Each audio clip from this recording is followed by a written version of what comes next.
Welcome back to my channel. അപ്പോൾ ഇന്ന് രാവിലെ തന്നെ ഞാൻ എന്നും ചെയ്യുന്ന പോലെ പള്ളിയിൽ പോയിട്ട് വരുന്ന വഴിയാണ് കേട്ടോ.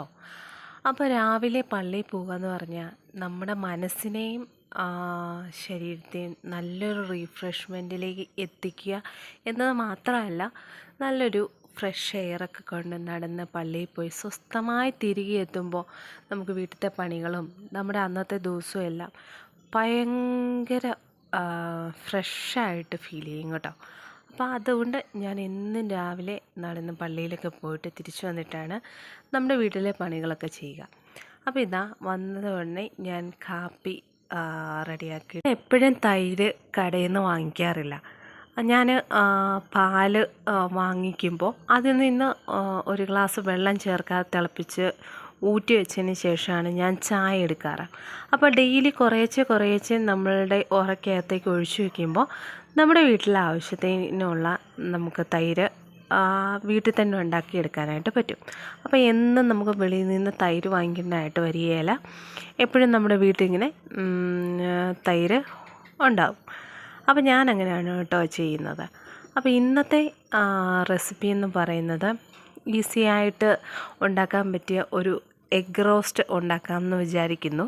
അപ്പോൾ അതിന് വേണ്ടിയിട്ട് സവാള, തക്കാളി, പച്ചമുളക്, ഇഞ്ചി വെളുത്തുള്ളി പേസ്റ്റ് ഒക്കെ ഞാൻ ഇവിടെ സെറ്റാക്കി വെച്ചിട്ടുണ്ട് കേട്ടോ.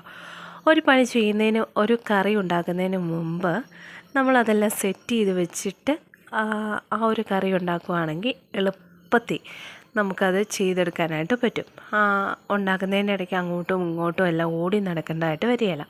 അപ്പോൾ ഞാൻ അങ്ങനെയാണ് ചെയ്യുന്നത്. ഒരു കറിക്ക് ആവശ്യമായിട്ടുള്ള എല്ലാ കാര്യങ്ങളും അരിഞ്ഞ് സെറ്റാക്കി വെച്ചിട്ട് ഞാനത് ചെയ്യാനായിട്ട് പോകും. അപ്പോൾ ഇന്ന് നമുക്ക് ചപ്പാത്തിയും ഒരു ഈസി ആയിട്ടുള്ള എഗ് റോസ്റ്റും തയ്യാറാക്കാമെന്ന് വിചാരിക്കുന്നു. അതാകുമ്പോൾ എളുപ്പമുണ്ടല്ലോ. അപ്പോൾ അതിന് വേണ്ടിയിട്ടുള്ള പ്രിപ്പറേഷനാണ് കേട്ടോ. അപ്പോൾ ഇതാ നമ്മുടെ ചായ തിളപ്പിച്ചപ്പോൾ കുഞ്ഞുങ്ങൾക്ക് വേണ്ടിയിട്ട് ഞാൻ പൊടിയില്ലാത്ത പാൽ എടുത്ത് മാറ്റി വെച്ചിട്ടുണ്ടായിരുന്നു. അവർക്കതാണ് ഇഷ്ടം. അപ്പോൾ അത് തന്നെ കൊടുക്കുക. അപ്പോൾ അധികം പൊടിയൊന്നും യൂസ് ചെയ്യിപ്പിക്കണ്ടല്ലോ. അപ്പോൾ ഇത് നമ്മുടെ എഗ് റോസ്റ്റ് തയ്യാറാക്കാൻ വേണ്ടിയിട്ട് ഞാൻ ചെയ്യുന്നതാണ് കേട്ടോ. നമ്മുടെ ഇഞ്ചി വെളുത്തുള്ളി പേസ്റ്റൊക്കെ ഫ്രൈ ആയിട്ട് വന്നു കഴിയുമ്പോൾ അതിലേക്ക് സവോള ഇട്ട് നന്നായിട്ട് വഴറ്റിയെടുക്കും. അപ്പോൾ ഈ ഒരു പരുവാകുമ്പോൾ മസാലയൊക്കെ ചേർത്ത് നമ്മളിതുപോലെ നല്ലവണ്ണം അതിങ്ങനെ ജ്യൂസി പോലെ ആ എണ്ണയെല്ലാം തെളിഞ്ഞ് ആ സവോളയെല്ലാം നന്നായിട്ട് വഴണ്ട് ഈ ഒരു പരുവത്തിലെത്തണം. അപ്പോഴാണ് ആ ഒരു എഗ് റോസ്റ്റിൻ്റെ ഒരു റിയൽ ടേസ്റ്റ് അതിനുണ്ടാകുന്നത്. ഈസി ആയിട്ട് പെട്ടെന്ന് തന്നെ ചെയ്തെടുക്കാൻ പറ്റുന്ന ഒരു എഗ് റോസ്റ്റാണ് കേട്ടോ ഞാൻ ഇന്നുണ്ടാക്കിയത്.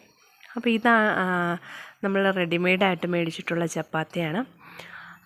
പെട്ടെന്ന് വീട്ടിൽ അത്യാവശ്യത്തിന് നമുക്കൊരു ചപ്പാത്തി അല്ലെങ്കിൽ വേറെ എന്തെങ്കിലും ഒരു വിഭവം ഉണ്ടാക്കണമെന്ന് വെച്ചാൽ ഇതുപോലെ വാങ്ങിച്ച് ഉണ്ടാക്കാറാണ് പതിവ്. സമയം ഉള്ളപ്പോൾ നമുക്കല്ലാതെ നമുക്ക് തന്നെ കുഴച്ച് റെഡിയാക്കി എടുക്കാവുന്നതേ ഉള്ളൂ. അപ്പോൾ ഇന്നത്തെ മെനു എന്ന് പറയുന്നത് ചപ്പാത്തിയും എഗ് റോസ്റ്റുമാണ്. അപ്പോൾ വൈകുന്നേരം ഞങ്ങളൊരു സിനിമയ്ക്ക് പോകാം എന്ന് വിചാരിച്ചിട്ടുണ്ട്. നമ്മുടെ പുതിയ ആലപ്പുഴ ജിങ്കാല പുതിയ സിനിമ ഇറങ്ങിയിട്ടുണ്ടല്ലോ.